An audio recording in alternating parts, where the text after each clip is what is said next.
Olá, pessoal, queridos alunos do SESC Cidadania, terceiro ano e supermédio. Pessoal, estou gravando essa aula nesse domingo, tá, pessoal?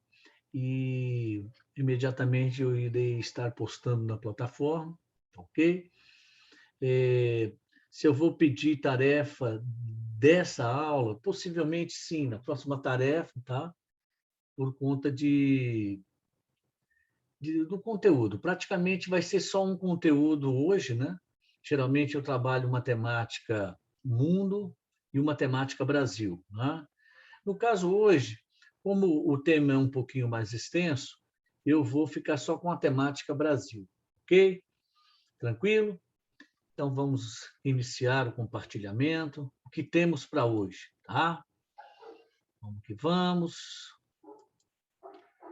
Bom, gente, o que temos para hoje é um tema só, tá? Como eu falei, vida nacional, né? O desfecho, né? Na aula passada eu falei da preparação do relatório final da CPI da Covid, né? E que nós já vimos algumas vezes em aulas passadas. Mas então, o que temos então sobre essa conclusão final, né? Porque o texto foi lido, e agora, terça-feira que vem, o texto será votado, né? Caberá algumas mudanças, mas não muitas mudanças, né? O texto praticamente já está pronto. Bom, então vamos começar aqui, pessoal, pela reta final, né? A reta final, nós tivemos uma tensão no chamado G7. O que é o G7? Só lembrando, né? Já falei em aulas passadas. Bom, a Comissão Parlamentar de Inquérito, né, cujo órgão originário é o Senado da República, tá bom, pessoal? É composto por 11 senadores membros, tranquilo? E aí você tem o presidente, o Aziz, você tem o relator, Renan Calheiros, né? Você tem o vice-presidente, que é o Randolph Rodrigues, e você tem o resto dos outros senadores que compõem o grupo dos 11, tá? CPI em número ímpar, né, por conta de votação, tá? Para que não ocorra um empate. Mas dentro desse grupo dos 11, você tem o chamado G7, ou seja, são 7 senadores, né? Vamos assim dizer, que fazem oposição ao Planalto, oposição ao governo do presidente Jair Bolsonaro. Tá? E apenas 4, né, a gente designa como a bancada governista. Tranquilo? Então, resumindo, o governo não tem maioria na CPI. Tá? O grupo majoritário, chamado G7, são de senadores de oposição ao governo do presidente Jair Bolsonaro. Bom, mas quais foram os pontos de tensão dentro do grupo que faz oposição ao governo do presidente Bolsonaro? Bom, primeiro nós vamos ter a quebra de um acordo, né? A quebra de um acordo quando teria sido acordado entre o relator, senador Renan Calheiro, e os demais senadores da comissão, né, que seria discutido com os senadores, né, tanto pontos do relatório, né, como a tipificação dos crimes, tá? E isso não estaria ocorrendo, né? E há outro ponto de discordância, pessoal, dentro que gerou um certo mal-estar no grupo dos 7, né? Foi a questão da discordância sobre o crime de genocídio, principalmente aos indígenas, né? O relator estava querendo que, dentre os crimes, né, que a CPI, no caso o relatório, apontaria para o presidente Jair Bolsonaro, um dos crimes seria o genocídio. E aí que alguns senadores do próprio grupo do G7 não via muita base jurídica para a tipificação de crime de genocídio. Bom, então, havia isso, né? Havia um acordo, né, falado, aceito, de que antes da leitura, né, da exposição pública do relatório, teria que o texto ser discutido entre os membros da comissão. Tá? Isso não estava havendo. E a questão, um ponto de discordância, porque o texto foi finalizado, tá, com essa incriminação ao presidente Bolsonaro de genocídio, principalmente para com os indígenas. Bom, o que vai acontecer? Né? Antes mesmo da reta final se concluir, nós vamos ter os pacificadores. Né? O senador Tasso Gereissati foi um, né? O Randolfo Rodrigues, vice-presidente da comissão, também foi outro, tá? E o ex-ministro da Saúde, senador pelo PT, Humberto Costa, também foi outro pacificador. Bom, e aí, de fato, foi retirado do texto original, né, a tipificação de genocídio. Tranquilo? Bom, e aí foram à leitura do relatório, ok? Então, no dia 20 de outubro, foi uma quarta-feira, houve a leitura do relatório, e agora, terça-feira, dia 26, vai ser a votação final, tá? E poderá haver algumas mudanças, mas os especialistas acham que, se tiver alguma mudança, vai ser muito pouca. Talvez a mais polêmica das mudanças seria o senador pelo Amazonas, ele acha que tem que colocar, tem que criminalizar, tem que indiciar o governador do Amazonas, por conta da crise, né, da pandemia no Amazonas no mês de janeiro. Ok? Bom, então vamos. Algumas perguntas, né? O que acontece após a votação do relatório, né? Bom, primeiro, qual o resultado final da CPI da Covid, sabe? Assim, em poucas palavras, né? O relatório final é que 66 pessoas, políticos, empresários, médicos, né? 66 pessoas vão ser indiciadas, estão sendo indiciadas pelo relatório final, e duas empresas. Tranquilo? Bom, vamos lá. Segunda pergunta: a CPI ainda tem algum poder após a apresentação do relatório final? Bom, não. A CPI ela se encerra quando da leitura, né, quer dizer, da apresentação pública, né, seguindo o princípio da publicidade, ou seja, a leitura e a votação. Uma vez feito isso, né, finalizando essas duas fases, a CPI ela se encerra, ela encerra suas atividades. Tá? Aí, veja só, esse relatório da CPI, esse resultado, a quem o relatório é enviado? A resposta é o seguinte: depende, né? Porque, por exemplo, quando você tem a tipificação de crimes de natureza penal e civil, né?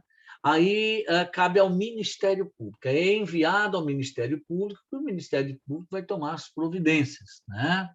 Vai provocar uma ação e tal, tal, tal.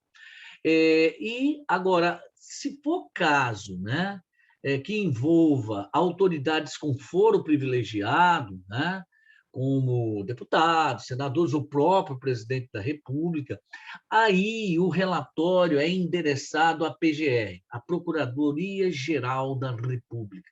Tranquilo? Bom, tá. E aqui nós vamos para a parte mais densa, né? A parte mais extensa do relatório. Os pontos apontados pelo relatório final. Tá? Você tem aqui a imagem da hidroxicloroquina, da cloroquina, do sulfato de hidróxido cloroquina, né? Você tem aqui a imagem da vacina da Pfizer, né? Você tem aqui um militar, né, o chamado Cabo Dominguete. Você tem aqui um dos planos de saúde, inclusive mais direcionados a pessoas idosas, né? Um plano que tem cobertura nacional, tal, tal. o Prevent Senior, que também, ultimamente, na fase mais final dos trabalhos da CPI, né, de certa forma, foi o foco da investigação, tá? Já na reta final. Aqui nós temos o presidente, ou desculpa, o ministro da Saúde mais longevo, né, na pasta do Ministério da Saúde, o ministro Eduardo Pazuello, tá? E aqui nós temos uma cena triste, né? Do desespero de parentes, né? E pela falta de oxigênio nos hospitais de Manaus, né? Quer dizer, uma providência que teve que ser tomada e terminou mostrando uma certa desorganização no combate à pandemia no estado do Amazonas. Bom, e aí nós vamos para os pontos mais nevrálgicos, né? Os pontos mais, vamos assim dizer, salientes, né? Que são tratados no texto original do relatório final da CPI. Bom, mas vamos lá. Olha os temas que o relatório toca, pessoal. Gabinete paralelo, né? O que seria o gabinete paralelo? Segundo o relator, Renan Calheiros, né, o governo federal optou, né, deliberadamente optou, por uma forma não técnica de combater a pandemia. O que é isso? Né? O governo ele achou melhor se assessorar por aquilo que o relatório chama de gabinete paralelo, ou seja, ao invés do governo ouvir os grandes especialistas da área, infectologistas, né? Comissões ligadas a centros de pesquisa, né? Não, o governo preferiu ouvir um grupo de empresários, né? Políticos, médicos, o que o relatório, né? E também o relator Renan Calheiros, chama de gabinete paralelo. Tá? Só que o que acontece? Segundo o relatório, esse gabinete paralelo ele apostava, né, como eu falei agora mesmo, né, o governo não tratava a pandemia pela via técnica, né? E aí passava a se acreditar, segundo o relatório, de que o combate à pandemia deveria se fazer pela via da imunidade natural de rebanho. Tá? Ou seja, chegaria um dado momento que o grau de contaminação chegaria a uma proporção que geraria naturalmente uma certa imunidade à população brasileira. Né? Daí, né, em muitos momentos, o governo não aceitar, né, criticar, né, lockdown, né, paralisação de atividades, né, isolamento social, tranquilo? Então, esse é um dos primeiros pontos aí a destacar do relatório, do texto original do relatório, ok? Bom, o segundo ponto que está aqui, ó, o tratamento precoce, né? Ou seja, o Ministério da Saúde, né, teria desprezado o parecer técnico de especialistas, de órgãos ligados à saúde pública, inclusive saúde pública mundial, né, de que remédios como cloroquina, né, hidroxicloroquina não tem eficácia no combate à Covid, né? E aí que o problema é que esses remédios, de certa forma, provocam outras coisas no organismo da pessoa, né? Não sou médico, não entendo quase nada, né? Mas assim, o que os especialistas falam que o tratamento precoce, esses remédios, né, não põe fim, né, à atuação da Covid, tá ok? Do vírus. E aí, um terceiro ponto também, a distorção de dados da pandemia. Tá? O relatório acusa, né, o próprio presidente Jair Bolsonaro de ter usado um suposto relatório do TCU, né, do Tribunal de Contas da União, para dizer que o número de mortos, né, que hoje já chega a 600 mil, né? Que o número de mortos pela Covid, né, não reflete a realidade, né? Ou seja, a quantidade de mortes por Covid no Brasil teria sido bem menos, né? Por conta de quê? Aí que está, né? Um relatório, um suposto relatório do Tribunal de Contas teria dito isso. Acontece que o Tribunal de Contas oficialmente se pronunciou dizendo que o relatório não é oficial do Tribunal de Contas, né?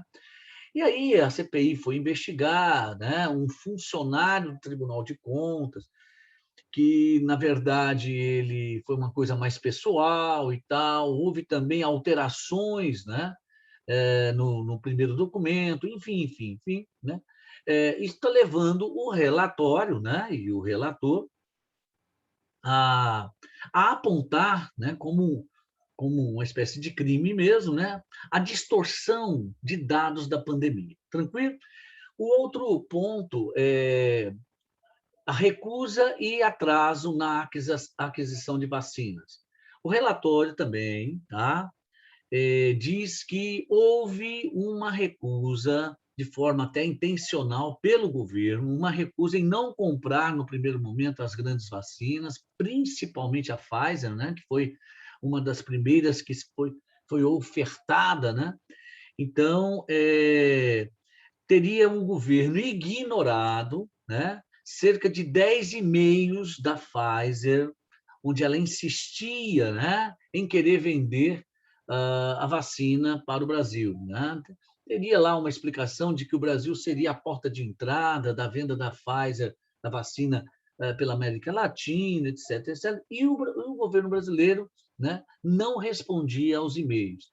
Daí, a interpretação que se tem é que, no caso do relatório, é de que houve uma recusa, uma demora do governo em ah, finalizar, concluir, né, a compra de vacinas dos grandes laboratórios. Tá?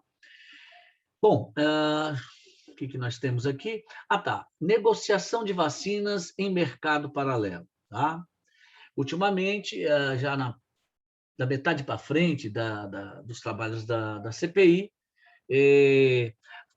a CPI teria identificado, né, que o governo não comprou as vacinas, né, dos grandes laboratórios, e o Ministério da Saúde, né, buscou uma negociação no mercado paralelo de vacinas. Tá? É isso também que tudo indica que o texto original trata, né? Também. Ou seja, apareceram intermediários, né, que ofereciam uma proposta, uma ideia de adquirir não sei quantos milhões de unidades de vacina e tal. Alguns casos com o preço acima do preço do mercado e tal. E aí a estranheza, né, que de aparecer, por exemplo, como intermediários, né, oferecendo essas vacinas, políticos, empresários, militares, né, como foi o caso aí do cabo Dominguete, tá ok? E então é isso. O relatório também passa por aí, que o governo teria, através do Ministério da Saúde, de agentes do Ministério da Saúde, tal, com intermediários, né, buscar vacinas no mercado paralelo, incerto. Tá? O outro ponto também que é tratado no relatório é a crise do Amazonas e a falta de coordenação do governo federal. Tá? Todo mundo sabe, em janeiro o Brasil ficou assim assustado, né, com o grau de agressividade, o índice de mortalidade, né, em torno de Manaus, né, lá no Amazonas. E aí o relatório chega à conclusão de que faltou uma coordenação por parte do governo, né? Ao ponto, segundo os especialistas, ao ponto de faltar uma coisa muito básica na estrutura hospitalar, que é o oxigênio, né? E Na época, inclusive, houve uma recusa, o governo da Venezuela estendeu, né, a possibilidade de enviar oxigênios, tal, tal, tal. O governo não se pronunciou, ou mesmo não quis, terminou chegando esse oxigênio, né, no desespero de outra forma. E, bom, então, fica esse ponto também de crítica, né, da falta de coordenação no combate à crise em janeiro no Amazonas, a crise da pandemia da Covid. E, por último, esqueci de colocar aqui no slide, né, pessoal, o caso da Prevent Sen, né? A Prevent Sen, ela sofre uma acusação muito forte, inclusive de ex-médicos da empresa, que alegam que se eles não passassem o kit COVID, né, do tratamento precoce, etc., etc., eles eram demitidos. Segundo alguns, alegam que foram demitidos por conta disso, né, da recusa, da resistência de usar o chamado kit COVID de tratamento precoce. A empresa também ela é acusada de falsear, vamos assim dizer, falsear o quê? Falsear o motivo da morte do paciente, né?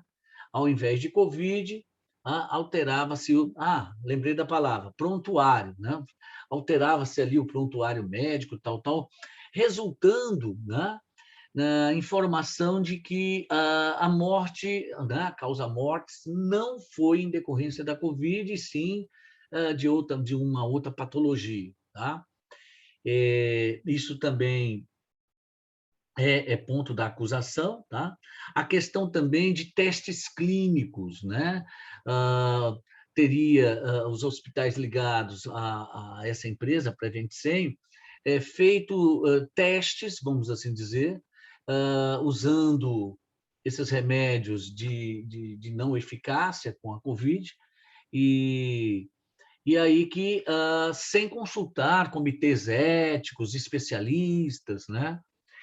Segundo também o que eu li, especialistas falam que, em muitos casos, as famílias não foram comunicadas, né, ou perguntadas se podia usar né, dessa forma experimental, esses remédios, etc, etc. Bom, então, pessoal, é isso, né? Nós tivemos o fechamento da Covid, desculpa, da CPI da Covid, o destino desse relatório, né? Ele vai ser votado agora em terça-feira, tá? No dia 26, e aí sim, aí conclui esse assunto, daí para frente, tá? Fica a cargo do Ministério Público e da PGR, da Procuradoria-Geral da República.